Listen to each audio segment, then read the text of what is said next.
sommes dans le cadre de la formulation du plan d'action prioritaire 3, le troisième plan d'action prioritaire.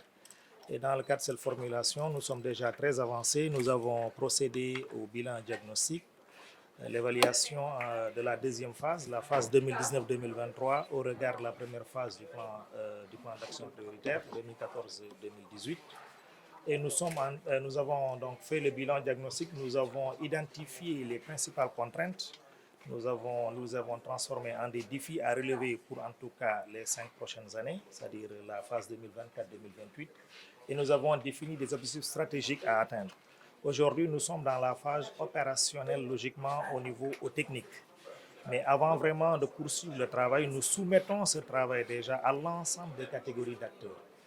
C'est ainsi que nous avons reçu hier les élus locaux, nous avons reçu la société civile, nous les avons soumis le travail qui a été fait pour recueillir leurs avis et observations.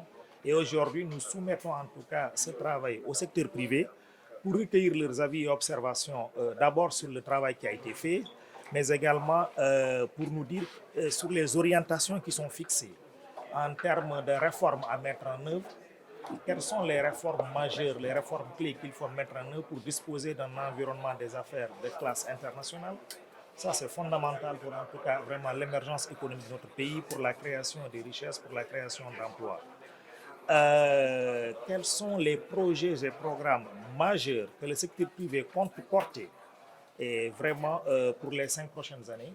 Ça peut être des projets purement privés, ça peut être des projets qui seront portés sous la forme de partenariat public-privé, mais que ce soit des projets majeurs que le gouvernement compte soutenir et accompagner pour les 5 prochaines années. Donc c'est vraiment l'objet de la rencontre. Nous les soumettons les observations et puis également nous recueillons des avis.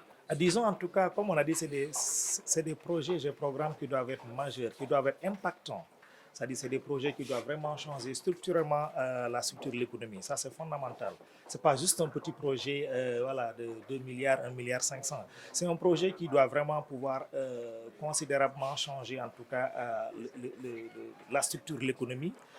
C'est des projets, on souhaite qu'ils soient dans des secteurs assez porteurs. Le secteur industriel, par exemple, c'est un secteur qui est assez porteur. Vous savez que c'est un des défis en réalité. Aujourd'hui, nous savons que l'industrialisation présente beaucoup de défis, présente beaucoup d'opportunités présente beaucoup d'opportunités dans ce pays. Et aujourd'hui, nous devons insister davantage sur l'industrialisation. Le gouvernement a mis en place une stratégie nationale d'industrialisation, la stratégie de développement du secteur privé. Si nous avons des projets porteurs dans ce domaine, nous sommes vraiment preneurs. Aujourd'hui, le Sénégal, c'est un pays aussi qui aspire à la souveraineté alimentaire, qui aspire à la souveraineté pharmaceutique et sanitaire. Donc, dans ces domaines également, nous attendons des projets majeurs qui doivent vraiment essayer vraiment de booster l'économie davantage, de renforcer la productivité de l'économie, la création de richesses et la création d'emplois. Nous attendons vraiment dans des secteurs aussi stratégiques. Donc, nous sommes en plein dans les concertations qui concernent la phase 3 du PSE, du plan Sénégal émergent.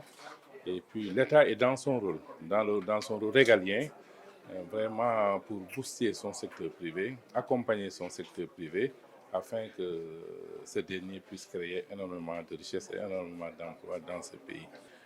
Oui, vous savez,